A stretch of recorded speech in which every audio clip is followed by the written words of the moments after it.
Good morning student. अपन पढ़ रहे थे कल मानव संसाधन।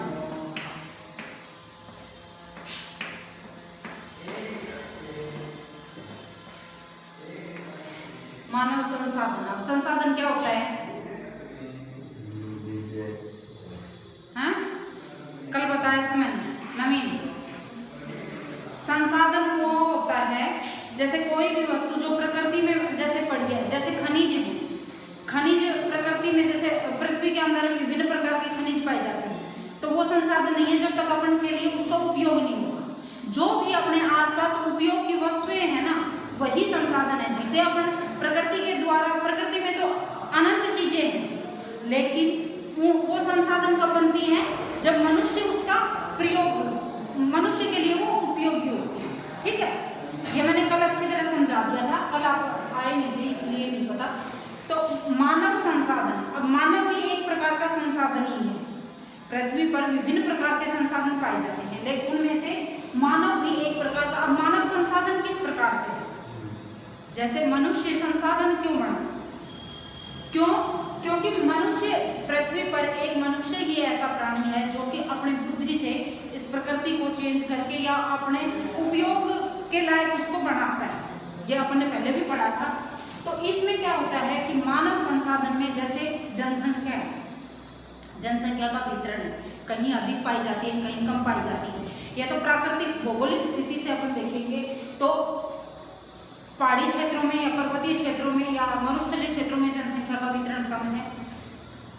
कुछ भूभाग ऐसे हैं, मैदानी भूभाग हैं, घास के मैदान हैं, उनमें जनसंख्या अधिक पाई जाती है। क्यों? तो मानव भी एक संसाधन है, क्योंकि वो अपनी बुद्धि के प्रयोग से जो प्रकृति के द्वारा आने विभिन्न प्रकार के जो वस्तुएं हैं उनको उपयोग के लायक मनुष्य तो बनाता है उनको। जैसे कोयला है, कोयला अब खनिज के रूप में पृथ्वी के अंदर पड़ा है, तब तक वो संसाधन नहीं है जब तक मनुष्य ने उसका उपयोग करना नहीं सीखा था। तो कोई भी अपने आसपास जितनी भी वस्तुएं अपने उपयोग की जो वस्तुएं होती है ना, अपनी आवश्यकताओं की पूर्ति के लिए जो मनुष्य काम में लेता है या उसको काम में लायक बनाता है, वही संसाधन कहा जाएगा। जैसे जल महासागरों में बह रहा है तो उसे अपन संसाधन नहीं कहेंगे, लेकिन उसी जल का प्रयोग जैसे विद्युत उत्पादन में करता है मनुष्य, जलयान में करता है परिवहन के लिए, तो वो एक संसाधन होगा। जैसे मरुस्थलीय क्षेत्रों में है, अब महासागरों में जल अनंत रूप से बह रहा है, 97% पृथ्वी का जल महासागरों में है ना। वैसे तो वो उपयोग का नहीं है, लेकिन महासागरों में मनुष्य ने अपने बुद्धि से उसका क्या उपयोग किया? संचालन के लिए, परिवहन के लिए उसका उपयोग किया ना, तो वो भी एक संसाधन है। तो जितनी भी अपने आसपास जो भी वस्तुएं दिखती हैं वो संसाधन है। इसमें मानव संसाधन का आप वर्णन करेंगे तो इसमें है जनसंख्या। अब जनसंख्या क्या होती है? देखो, निश्चित भूभाग में लोगों की रहने वाली संख्या को जनसंख्या कहते हैं। निश्चित भूभाग, पृथ्वी पर विभिन्न स्थानों पर कई स्थान ऐसे हैं जहाँ पे जनसंख्या अत्यधिक पाई जाती है और कई स्थान ऐसे हैं जो जनसंख्या नहीं है। तो निश्चित भौगोलिक क्षेत्र पर लोगों की संख्या को जनसंख्या कहा जाता है। अब जनसंख्या का वितरण अलग अलग परिस्थितियों के अनुसार, जैसे उसको अलग अलग कारक प्रभावित करते हैं, जैसे भौगोलिक कारक हैं, जलवायु कारक हैं, सांस्कृतिक, राजनीतिक, सारे कारक, उसको आर्थिक, सभी प्रभावित करते हैं लोगों को रहने के लिए। अब कहीं पे जनसंख्या भौगोलिक क्षेत्र की दृष्टि से देखें, जैसे भूभाग है, मिट्टी है, तो मैंने तुम्हें अभी बताया, जैसे भारत में ही अपना उदाहरण लें, भारत का जो उत्तर भारत का मैदान है, मैदानी क्षेत्र है, वो नदियों से निर्मित प्लेन मैदान है ना, उसमें जनसंख्या अधिक पाई जाती है। अब आप मेरे को ये बताओ, भारत में सबसे अधिक जनसंख्या कौन से राज्य की? उत्तर प्रदेश की। Very good. उत्तर प्रदेश में जनसंख्या अधिक क्यों पाई जाती है? क्योंकि वो प्लेन एरिया है, वहाँ पे पानी, जैसे जल, मिट्टी, वायु, ये सारी चीजें मनुष्य को प्रभावित करती है ना, तो वहाँ पे प्लेन एरिया है, नदियों द्वारा वहाँ पर जल की पर्याप्त मात्रा पाई जाती है, वहाँ पे लोगों का बसा अधिक है। ठीक है, अब देखो इस जनसंख्या में अपन पढ़ते हैं, जनसंख्या से तात्पर्य है किसी निश्चित स्थान में एक निश्चित समय में रहने वाले व्यक्तियों की कुल संख्या से होता है। निश्चित स्थान में, अब प्रति वर्ग किलोमीटर क्षेत्र में लोगों की संख्या को जनसंख्या के रूप में मापा जाता है। जैसे मापन की इकाई है प्रति वर्ग किलोमीटर क्षेत्र में, वर्ग किलोमीटर क्षेत्र में कितने व्यक्ति रहते हैं उसी हिसाब से जनसंख्या मापी जाती है। ठीक है, यह जनसंख्या को मापने का, जैसे अब जनसंख्या में अलग अलग जैसे उम्र के हिसाब से भी आकलन होता है। इसमें 3 वर्गों में बांटा जाता है, बाल वर्ग, वयस्क वर्ग और वृद्ध वर्ग। अब कहीं पे जैसे बाल वर्ग में 0 से 14 वर्ष तक की आती है, ये मैं आपको नॉलेज के लिए बता देती हूँ। 0 से 14 वर्ष तक बाल आयु वर्ग होता है, उसके बाद 15 से 64 वर्ष तक वयस्क जो कार्यशील जनसंख्या रहती है, और उसके ऊपर से 65 वर्ष से ऊपर वृद्ध जनसंख्या। अब जहाँ जिन देशों में या जिस राज्य में अपन भारत के संदर्भ में बात करें, तो जिन क्षेत्रों में व्यस्त जनसंख्या जो कार्यशील जनसंख्या है ना, व्यस्त जनसंख्या अधिक पाई जाती है ना, उन्हीं क्षेत्रों में उसका विकास आकलन किया जाता है। अधिक विकसित वही पाएगा जहाँ पे यह जनसंख्या, क्योंकि यह कार्यशील जनसंख्या और यह जो दोनों वर्ग है ना, बाल आयु वर्ग और वृद्ध आयु वर्ग, इन दोनों की सेवा व्यस्त जनसंख्या जो है, व्यस्क आयु वर्ग है, वो करता है। तो जहाँ पर यह व्यस्क आयु वर्ग ज्यादा पाया जाएगा, वहाँ जनसंख्या भी अधिक पाई जाती है और विकास भी अधिक होता है। सामाजिक अध्ययन में जनसंख्या आधारित तत्व है, यह एक संदर्भ बिंदु है जिसके द्वारा दूसरे तत्वों का अवलोकन किया जाता है। अब इसमें दूसरे तत्वों से क्या तात्पर्य है कि जैसे जहाँ पे जनसंख्या, मैंने तुम्हें बताया कि जनसंख्या अधिक पाई जाती है, अब दूसरे तत्व जनसंख्या से ही प्रभावित होंगे। किस प्रकार से? जैसे अधिक जनसंख्या पाई जाएगी तो वहां पे अधिक संसाधनों का उपभोग होगा। अब अधिक संसाधनों का उपभोग होगा, अब अधिक जनसंख्या के कारण विभिन्न प्रकार के होते हैं, वहां पे शिक्षा का स्तर अधिक पाया जाता है। जैसे नगरों में जनसंख्या अधिक पाई जाती है और ग्रामीण क्षेत्र में कम। क्यों पाई जाती है? क्योंकि वहां पर मूलभूत जो सुविधाएं होती हैं मनुष्य के लिए, वो अधिक उपलब्ध होती है, रोजगार के साधन अधिक उपलब्ध होते हैं। फिर जहाँ रोजगार करता है व्यक्ति, वहीं पे बसना, वो रहना ज्यादा पसंद करता है। फिर वहाँ पे जैसे उच्च शिक्षा, चिकित्सा सुविधाएं, यातायात की सुविधाएं, सारी सुविधाएं उसको वहाँ उपलब्ध रहती हैं, तो वहाँ पे रहना वो ज्यादा पसंद करता है। तो इसमें यही है कि इसके, अब देखो, संसाधन, आपदा एवं विनाश का अर्थ केवल मानव के लिए ही महत्वपूर्ण है। उनकी संख्या, वृद्धि, वितरण एवं विशेषताएं या गुण पर्यावरण के सभी स्वरूपों को समझने तथा उनकी विवेचना करने के लिए मूल पृष्ठभूमि प्रदान करते हैं। अब ये 3 शब्द बताए हैं, संसाधन, आपदा और संसाधन, आपदा, और तीसरा है विनाश। अब ये क्या होते हैं? देखो, संसाधन, अपन मानव संसाधन पढ़ रहे हैं, इसमें जनसंख्या। अब जनसंख्या संसाधनों को आकर्षित करती है, संसाधनों का अधिक दोहन भी होता है जहाँ पर अधिक जनसंख्या होती है। कुछ संसाधन समाप्य होते हैं, कुछ असमाप्य। असमाप्य का मतलब नवीनीकरण और अनवीनीकरण संसाधन से है कि जिनका दोबारा उपयोग किया जा सकता है वो तो खत्म नहीं होंगे, उनको रीयूज कर लेंगे। लेकिन जो संसाधन जैसे कोयला है, पेट्रोलियम है, तो ये अनवीनीकरण संसाधन है, एक बार उपयोग होते ही वो नष्ट हो जाते हैं। तो यह जनसंख्या इन संसाधनों को प्रभावित करती है। क्यों? जहाँ जनसंख्या अधिक, जैसे भारत में जनसंख्या अधिक है, तो संसाधनों का अधिक उपभोग होगा। अधिक उपभोग होगा तो कुछ नवीनीकरण संसाधन है उनमें भी कमी आ जाती है, और अनवीनीकरण संसाधन तो समाप्त होने के कगार पे। जैसे आप देखो, ये पेट्रोलियम है, कोयला है, इनके विकल्प ढूंढ रहे हैं ना। क्यों? क्योंकि ये अनवीनीकरण संसाधन है और जनसंख्या अधिक बढ़ रही है, पूरी पृथ्वी पर ही जनसंख्या अत्यधिक गति से बढ़ रही है। तो इनका उपयोग, इनके जैसे सौर ऊर्जा का उपयोग करना चाहिए अपन को, ये बायोगैस का उपयोग करना चाहिए, इनका जल विद्युत जो उत्पन्न करते हैं उसका उपयोग करना चाहिए। इनके विकल्प ढूंढ रहे हैं ना, इलेक्ट्रिसिटी से चालित होने वाले वाहनों का प्रयोग करना चाहिए, घर में भी वही यूज करने चाहिए, है ना। तो क्योंकि ये अनवीनीकरण संसाधन है, तो एक बार समाप्त होने के बाद इनको लाखों वर्ष लग जाते हैं बनने में। तो ये सब क्या होता है, ये जनसंख्या से ही संसाधन प्रभावित होते हैं। आपदाएं आती हैं, आपदा का मतलब कि जैसे बाढ़ आ, तो जनसंख्या का विनाश हो जाता है, कहीं पे सूखा पड़ता है, कहीं पे बाढ़ आती है। प्राकृतिक जो आपदाएं होती है, भूकंप आता है, भी है जनसंख्या को प्रभावित करता है। क्यों कि जैसे एकदम से जनसंख्या अगर झांकी, जैसे अब देखो अपने यहाँ महामारी फैल रही है, पूरी पृथ्वी पर ही फैल रही है ना, तो इससे जनसंख्या कितने देशों में कितने लाख लोग मर गए एक साथ, तो इससे विनाश हो रहा है ना, क्योंकि जनसंख्या जा नहीं रहेगी तो वो विकास कहाँ करेगी। विकास करने के लिए लोगों की तो जरूरत है ना, तो इसलिए ये तीनों चीजें इसको प्रभावित करते हैं। उनकी संख्या वृद्धि, वितरण एवं विशेषता या गुण पर्यावरण के सभी स्वरूपों को समझने तथा उनकी विवेचना करने के लिए मूल पृष्ठभूमि प्रदान करते हैं।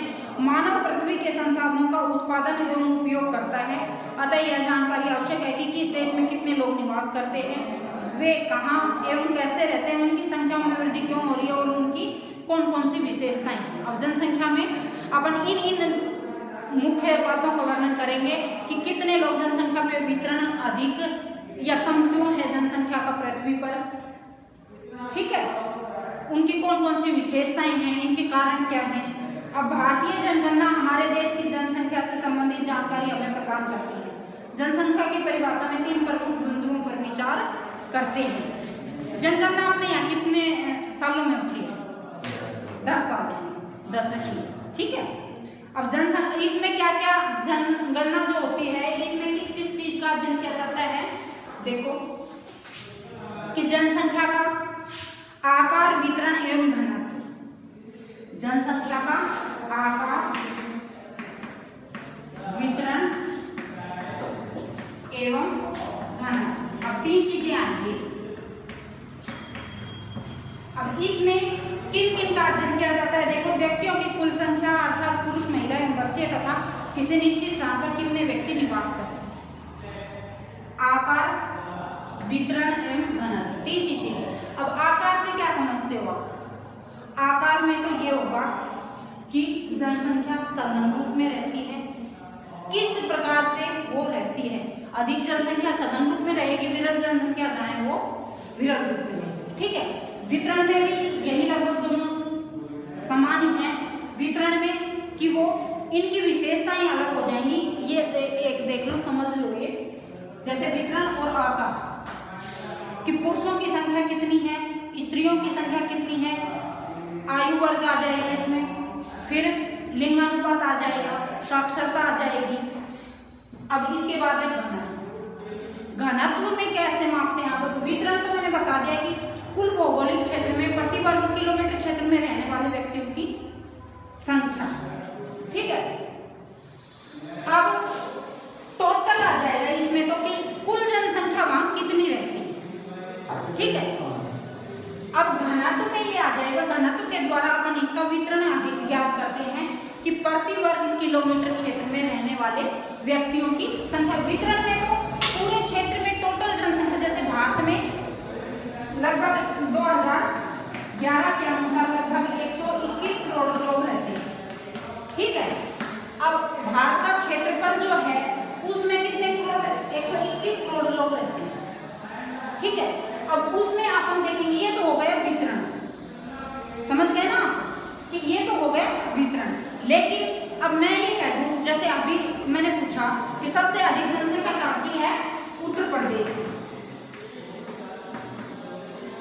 और घनत्व सबसे अधिक कहाँ का है? बिहार, बिहार का घनत्व। अब आप कहोगे कि बिहार का जनसंख्या अधिक उत्तर प्रदेश की है तो घनत्व बिहार का क्यों? वही बताने की प्रति वर्ग किलोमीटर क्षेत्र में रहने वाले व्यक्तियों की संख्या को क्या कहते हैं?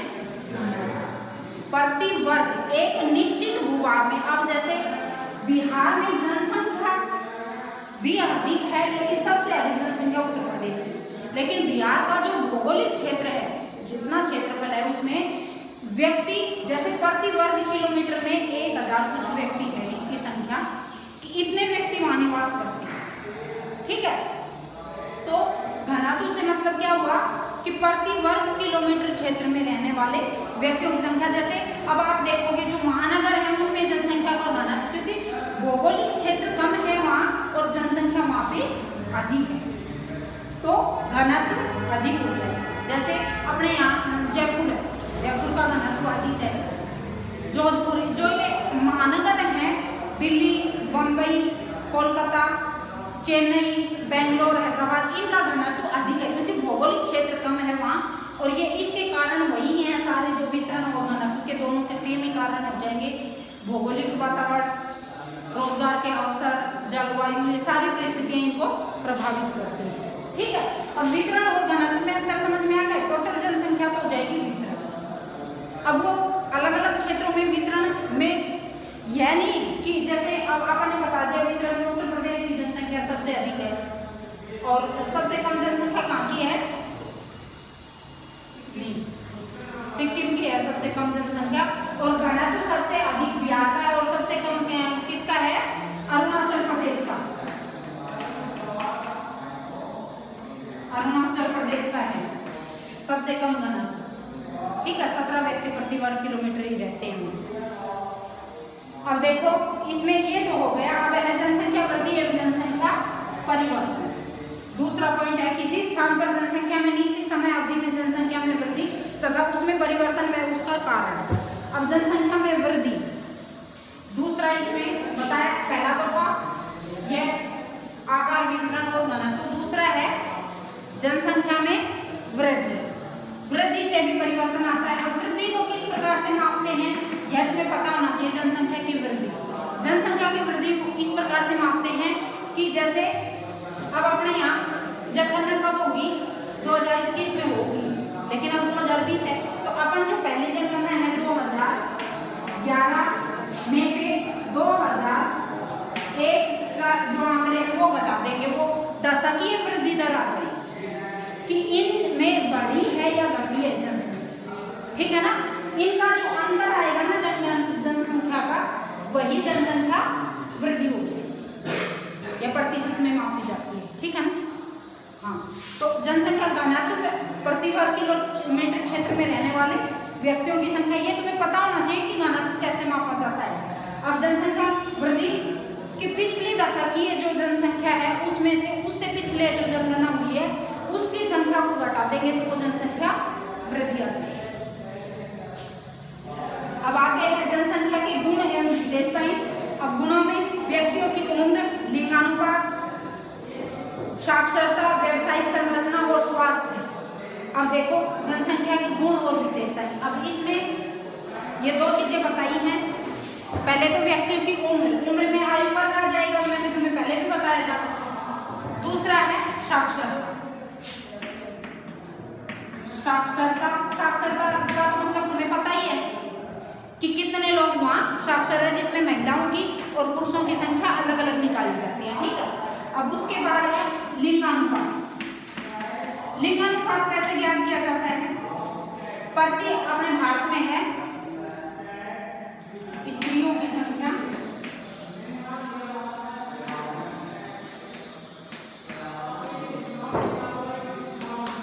प्रति पुरुषों की संख्या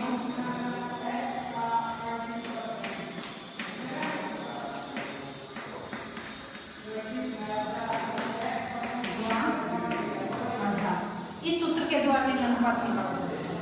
ठीक है, इसका मतलब क्या हुआ कि 1000 पुरुषों में स्त्रियों की संख्या कितनी? ठीक है, अपने भारत में कितनी है? 940। ठीक है, लिंगानुपात सबसे अधिक कहाँ का है? केरल का। केरल का लिंगानुपात सबसे अधिक है। इसी प्रकार से साक्षरता भी केरल की अधिक है, 100%। ठीक है, तो इसको किसे, यह सूत्र तुम्हें याद रहना चाहिए। लिंगानुपात कैसे निकालते हैं? स्त्रियों की संख्या बटे पुरुषों की संख्या गुणा 1000। टोटल स्त्रियों की संख्या कितनी है उसको पुरुषों की संख्या से भाग दे दें गुणा इसको 1000 से। ठीक है, तो इसमें अपना औसत लिंगानुपात कितना है भारत का? 940। 2001 में 933 था। ये 2011 के आंकड़े पढ़ रहे हैं अपन। अब नए आ जाएंगे, जैसे अगली साल तो नए हो जाएंगे। महिलाओं की संख्या कौन का अनुपात? साक्षरता दर। फिर व्यावसायिक संरचना। व्यावसायिक संरचना से क्या मतलब है कि जैसे अपने यहाँ कुल जो जनसंख्या है वो किन किन व्यवसाय में लगी हुई है, इससे आर्थिक जो अपन ये कह देते हैं कि भारत विकासशील देश है, तो विकास का स्तर जो व्यवसायिक संरचना है इसी से मापा जाता है कि किन किन व्यवसाय में अपन, ये आपने सुना होगा ना कि भारत कृषि प्रधान देश है। क्यों? क्योंकि यहाँ पे 55 से 60% जनसंख्या जो है वो कृषि कार्यों में लगी हुई है। कृषि कार्य कौन से व्यवसाय में आते हैं? प्राथमिक व्यवसाय में। व्यवसायों को मुख्य 3 भागों में बांट रखा है ना, प्राथमिक व्यवसाय, द्वितीय और तृतीय व्यवसाय। तो प्राथमिक व्यवसाय में आते हैं कृषि कार्य। तो इसलिए यहाँ पे व्यवसायिक संरचना में पूरे जैसे देश का या विश्व का आंकलन जब अपन करते हैं, अपने भारत का ही अध्ययन है, तो भारत में व्यवसायिक संरचना में कि किन किन उद्योगों में कितनी जनसंख्या लगी हुई है उनका, जैसे आप जनगणना अपन आंकड़े इकट्ठे करते हैं, तो जैसे आपके घर भी आते हैं ना सर्वे करने लोग कि आपके कितने टोटल कितने सदस्य हो, उनमें से काम कौन कौन सदस्य करते हैं, उनकी कितनी उम्र है, तो वो ये सारे इसकी जनसंख्या का जो आकलन करते हैं उनसे फिर वो टोटल आंकड़े निकाले जाते हैं। ठीक है, तो ये हो गए आपके तीनों जनसंख्या की विशेषताएं।